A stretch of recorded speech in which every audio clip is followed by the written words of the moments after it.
मैं अमरीन खान और आप देख रहे हैं Aurangabad update UCN TV network.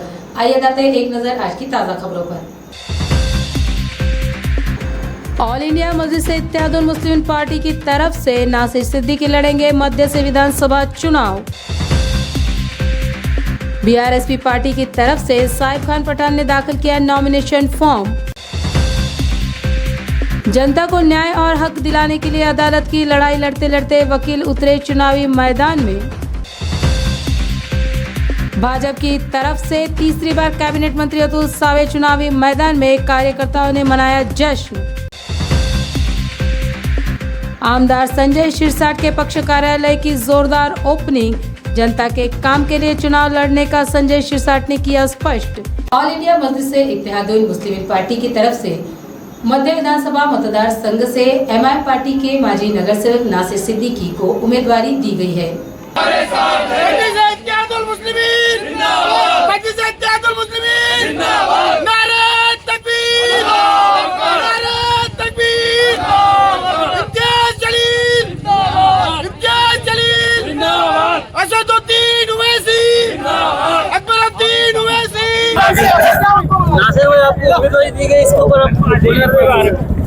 देखिए, पिछला 2019 का जो इलेक्शन था, तो मैं सबसे पहले तो अल्लाह ताला का शुक्र अदा करता हूं कि इस मर्तबा उसने मुझे फिर से मजलिस-ए-इत्तेहादुल मुस्लिमीन का उम्मीदवार बनाया है। उसके बाद मैं तमाम कायदीन, जिसमें बैरिस्टर असदुद्दीन अवैसी साहब, अकबरुद्दीन अवैसी साहब, मेरे रहनुमा और मेरे लीडर इम्तियाज जलील साहब, इनका तहे दिल से शुक्रिया अदा करता हूँ। साथ ही साथ तमाम कॉरपोरेटर्स, मजलिस के पदाधिकारी, कार्यकर्ता और उन अवाम का जिन्होंने मेरे हक में दुआएं की, तमाम का शुक्रिया अदा करता हूँ। और मैं ये यकीन दिलाता हूँ कि जिस तरह पार्टी ने मुझ पर भरोसा किया है, तो मैं अपनी पूरी ईमानदारी से, मेहनत से, लगन से, जिस तरह हारने के बाद, इलेक्शन हारने के बाद मैं हिम्मत नहीं हारा था, उससे ज्यादा जो है तो मैं अवाम की खिदमत के लिए पेश रहूंगा इंशाअल्लाह। देखिए, टक्कर सबकी मेरे साथ में है, मेरी टक्कर किसी के साथ में नहीं। तो पहले तो मैं सदर मजलिस अलहाज बैरिस्टर असदुद्दीन अवैसी साहब का दिल की गहराइयों से शुक्रिया अदा करता हूँ। उसके बाद में रियासती सदर जनाब इम्तियाज जलील साहब का बहुत दिल की गहराइयों से, अमी गहराइयों से शुक्रिया अदा करता हूँ, जिन्होंने हमारे बीच में से हमारे एक कॉर्पोरेटर को एमएलए का उम्मीदवार बनाया है। इसके लिए मैं नासिर सिद्दीकी साहब को बहुत बहुत मुबारकबाद देता हूँ और सेंटर औरंगाबाद की तमाम अवाम से ये गुजारिश करता हूँ कि नासिर सिद्दीकी साहब मजलिस-ए-इत्तेहादुल मुस्लिमीन के हक में अपने बेहतर से बेहतर वोट का इस्तेमाल कीजिए, ज्यादा से ज्यादा वोटिंग परसेंटेज बढ़ाइए और मजलिस-ए-इत्तेहादुल मुस्लिमीन के हक में अपने वोट का इस्तेमाल कीजिए। बहुजन रिपब्लिकन सोशलिस्ट पार्टी की तरफ से विधानसभा चुनाव के लिए साहिब खान पठान इनको उम्मीदवारी घोषित की है। साहिब खान पठान इन्होंने नॉमिनेशन फॉर्म दाखिल किया है और लोगों से ज्यादा वोट देकर जीत कर लाने की अपील भी की है। बीआरएस से आज मैं हमारे कामरे साहब को, हमारे विजय साहब और हमारे सुरेश माने साहब, इनको मैं धन्यवाद करता हूँ और इनका शुक्रिया अदा करता हूँ, जिसके लायक मुझे विधानसभा का पूर्व से जो इन्होंने जो है तो मुझे टिकट दिया है। और मैं वादा करता हूँ मैं ये पार्टी को बहुत आगे बढ़ाने की कोशिश करूंगा और मेरा मकसद जो है पूर्व से खड़े का। हमने देखे है तमाम, हमने जो है तो तमाम हमारी जितनी उम्र के एतबार से हमने यहाँ पे बहुत राजकीय पक्ष आए, कांग्रेस आई, राष्ट्रवाद आई, शिवसेना आई, बीजेपी आई, एमआईएम आए, लेकिन हमने हर पार्टी के अंदर काम किया, लेकिन पार्टी का हमको कोई काम पसंद नहीं आया, ना विकास के नाम पे, ना जनता के कोई काम मसाइल के बारे में। तो मैंने सोचा कि अभी आप क्यों ना बीआरएसपी के अंदर मैं प्रवेश करूं और जो हर गरीब की हक की लड़ाई लड़ती है और पूर्व से इलेक्शन जीत कर आऊं और समाज के अंदर, तमाम समाज के अंदर मैं इसकी सेवा करूं, चाहे फिर वो हिंदू समाज का हो या दलित समाज का हो या मुस्लिम समाज का हो या कोई भी समाज का हो। तो मैंने वो निर्णय लिया और चुन के आने के बाद मैंने मेरा मकसद था कि मैं तमाम लोगों की खिदमत करूं। आपको वोट क्यों मिलना चाहिए, क्या क्या किया आपने? देखो, वोट का मैं सबसे ज्यादा यहाँ पे अधिकार हूँ पूर्व के अंदर, जबकि आप देख लो हर पार्टी का आदमी, या एमआईएम का ले लो, या राष्ट्रवादी का ले लो, या कांग्रेस का ले लो, या वंचित का ले लो, या बीजेपी का ले लो, पूरे कार्यकाल के अंदर 15 साल के अंदर कोई भी आप देख लो उठाकर, कोई भी कार्यकर्ता या कोई नेता हमारे पूर्व के अंदर उन्होंने विकास नहीं किया। वो साहिब खान पठान ने जो तो नारे गांव के अंदर नहीं, पूरे शहर के अंदर विकास किया और जनता के अंदर खांधे को खांधा लगाकर चला और उनका काम विकास का किया। तमाम मसाइल का साहिब खान पठान ने जो काम किया है। आपकी टक्कर कौन सी पार्टी से रही?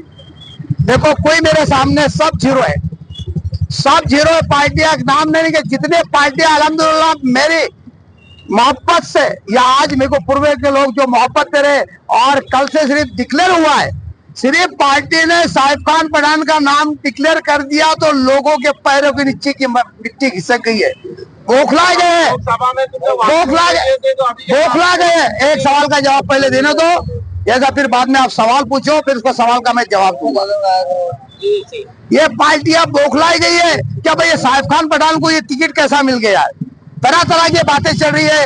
हमारे जो तो बड़े बड़े अधिकारियों को फोन भी जा रहे हैं और बोल रहे कि देखो साहिब खान पठान को आप टिकट मत दो, आपके हाथ जोड़ते, आपसे विनती करते, रिक्वेस्ट करते। तमाम हमारे पदाधिकारी को जो फोन जाकर लोग रिक्वेस्ट कर रहे हैं, तो ये बौखलाई गए। अच्छा, अभी आपने कहा है कि लोकसभा में जैसा आप जीरो मानते, विकास की बुनियाद पर, काम की बुनियाद पर, यानी जनता की बुनियाद पर। ये सिर्फ जातिवाद की जो है ना, ये सियासत करने वाले लोग हैं और जातिवाद की सियासत करने वाले हम जो है तो उनको पैर के नोक के नीचे रखते हैं। पार्टी बोलती है जितना विकास हमने किया किसी बताओ बताओ, अभी कलो नारे गांव के अंदर इन्होंने जो है तो अपना बोर्ड लगा दिया, मिसरवाड़ी में अपने नाम का बोर्ड लगा दिया।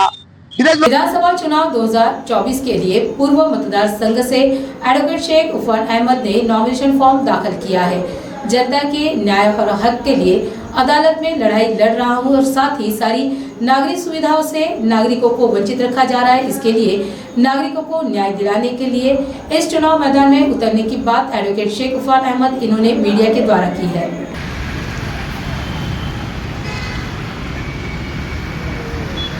कारण असं आहे की माझ्या क्षेत्रात काही विकासचं काम राहिलेले आहे आणि लोकांचे न्यायासाठी मी लढणार आहे। मी लोकांच्या न्यायासाठीच लढतो, कोर्टामध्ये पण आणि आत्ता विधानसभेमध्ये पण। कोर्टात न्याय भेटते आणि विधानसभेत विकासचे काम होते।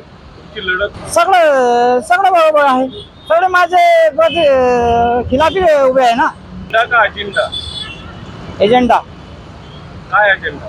विकास, कशाचा, कोणता, काय लोकांचा विकास। देशाला स्वातंत्र्य मिळून 75 वर्ष झाले, सर्व आम्ही विकास केला, दर 5 वर्षांनी विकास होतो। विकास काय बाकी? काय विकास झालेला आहे? फक्त पेपरावर, रोड ग्राउंड लेवल पे काही विकास झालेला नाही। आपला जाहीरनामा काय असणार? लोकांच्या विकासासाठी, न्यायासाठी, हक्कासाठी। धन्यवाद। आपलं नाव?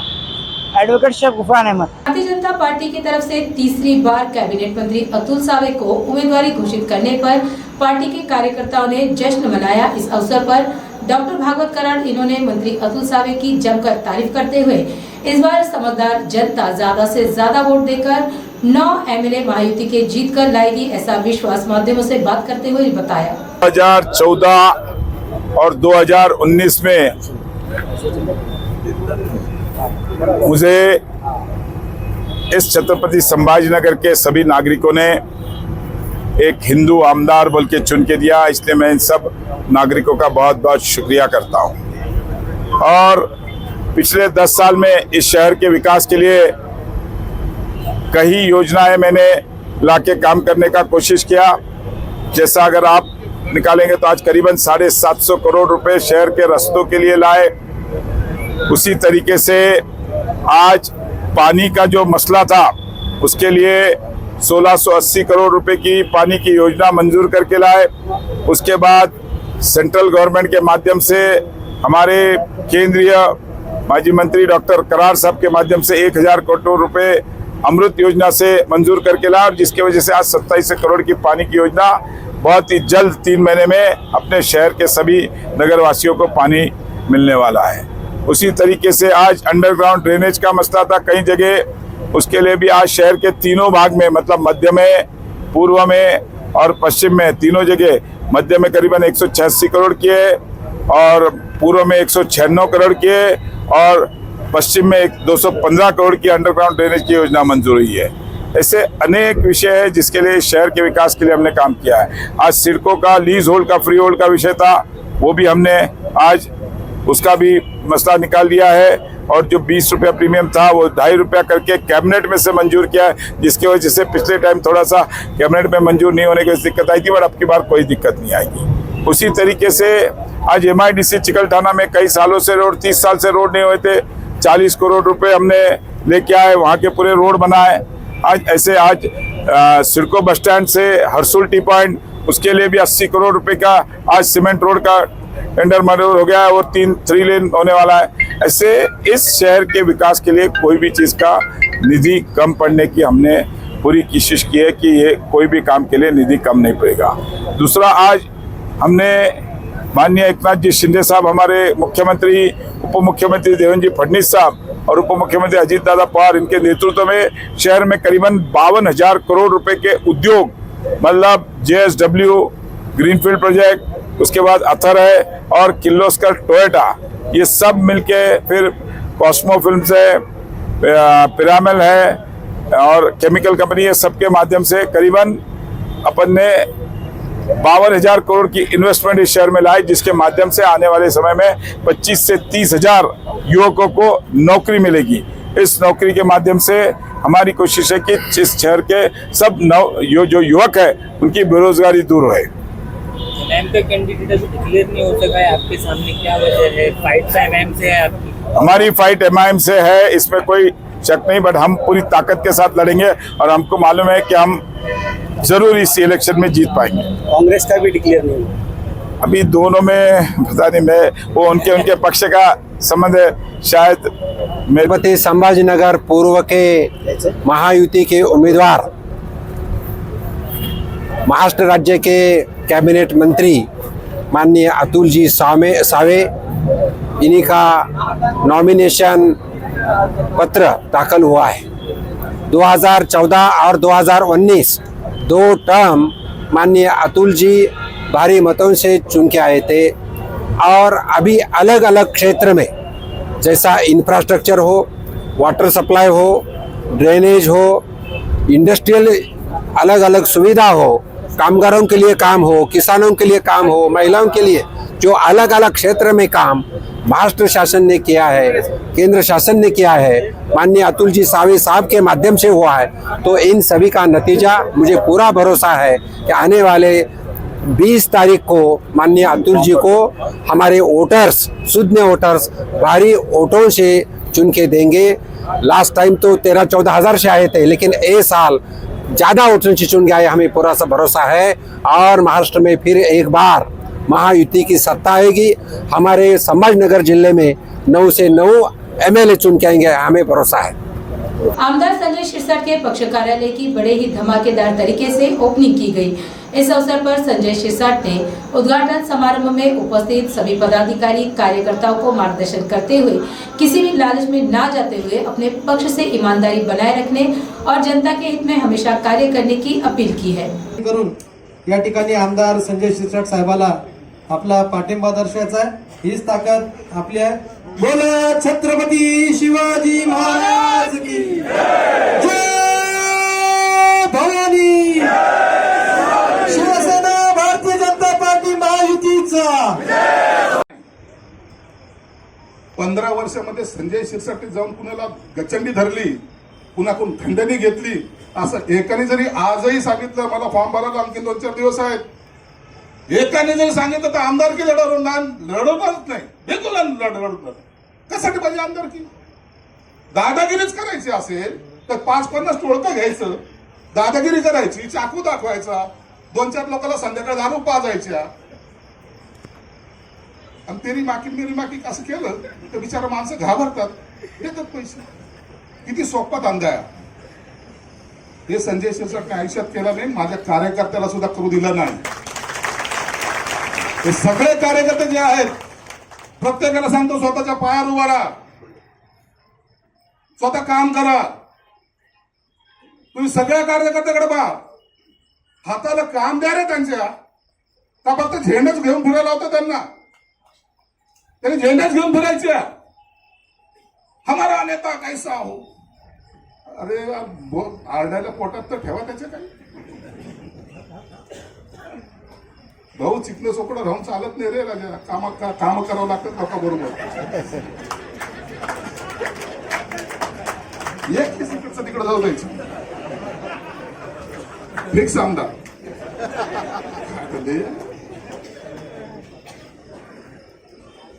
ताकद तुमची आहे. एक लक्षात ठेवा, ही निवडणूक मी लढवत नाहीये, ही तुम्ही लढवताय.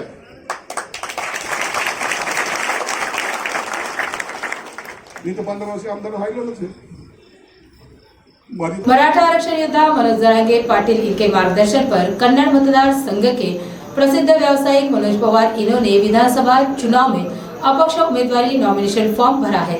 इस अवसर पर मनोज पवार इन्होंने जरांगे पाटिल का 29 तारीख का फैसला महत्वपूर्ण होने की बात कही है। मनोज दादा जरांगे पाटलांनी सांगितलेलं आहे की सगळ्या जणांना ज्यांना फॉर्म भरायचं त्यांना भरा. 29 तारखेला ते त्यांच्या पद्धतीने उमेदवारी जाहीर करणार आहे. जे काही फॉर्म राहतील त्या पद्धतीने. मी अपक्ष या ठिकाणी फॉर्म भरतो आहे. त्यांना सांगितल्या पद्धतीनेच फॉर्म भरतायत आणि मी जनतेच्या विकासासाठी फॉर्म भरतो आहे. बरं, त्यांचे समर्थक म्हणून तुम्ही पहिल्यांदा असे राज्यातील उमेदवार आहात जे समर्थक म्हणून अर्ज दाखल करताय. बरोबर आहे, पण माझ्याबरोबर अजून काही बांधव पण आहेत, ते पण भरणार आहेत. पण मनोजदादा जरांगे पाटलांचा अंतिम निर्णय 30 तारखेला होणार आहे. बरं, तुम्ही कोणाचे समर्थक आहात? कोण तुमच्या पाठीशी आहे? काय नेमकं? मी कोणत्याही पक्षाचा माणूस नाही, मी जनतेचा समर्थक आहे. कुठले मुद्दे घेऊन जाणार तुम्ही जाता? विकासात्मक मुद्दा आहे. कन्नड तालुक्यामध्ये रस्त्याची दयनीय अवस्था झालेली. कन्नड सोयगाव तालुक्यामध्ये कन्नड सोयगाव तालुक्यासाठी MIDCची गरज आहे. या तालुक्याला बेरोजगारी मिटवण्याचा प्रश्न आहे. या तालुक्याला इरिगेशनचा प्रश्न आहे. गेली 20-25 वर्षापासून सभागृहात एकही प्रश्न कोणता आमदारांनी या समस्येवर मांडला नाही. त्याच्यासाठी गोरगरीब जनतेच्या कामासाठी मला सभागृहात जायचं आहे. जरांगे पाटलांना तुम्ही भेटून आला, त्यानंतर समाज सुधारणेच्या पाठीशी आहे असं म्हटलं जातं. काय सूचना केल्या? जरांगे पाटलांनी माननीय मनोजदादा जरांगे पाटलांनी सूचना केलेल्या आहेत की जे लोक उमेदवार आहेत ज्यांच्याकडे इच्छुक त्यांना या ठिकाणी फॉर्म भरायचे आहेत. त्यांना ते त्यांच्या पद्धतीने या ठिकाणी त्यांना जो उमेदवार वाटत असेल की जो पूर्ण जनतेला पुरे जातीपाती धर्माला चालणारा माणूस असेल, सर्व धर्माला घेऊन चालणारा माणूस असेल, अशा माणसाला ते त्या ठिकाणी तिकीट देणार आहे. आणि तुम्ही बघताच आहेत माझ्या पाठीमागे कोण आहेत. सगळ्या जातीपाती पंथ धर्माचे लोक आहेत. 100% मिळणार. का नाही मिळणार? पुरा जनतेचाच आशीर्वाद आहे तर दादा का नाही देणार? पाटलांचा आशीर्वाद घेऊन तुम्ही रणांगणात उतरताय का? बिलकुल बिलकुल रणांगणात उतरत आहे. आणि जो काही त्यांचा मुद्दा आहे त्या मुद्द्याला मी धरून सनी सभागृहात लढणार. गोरगरीब जनतेसाठी लढणार. सर्व जातीपाती धर्माला घेऊन लढणार आणि ह्या तालुक्याचं नंदनवन करणार.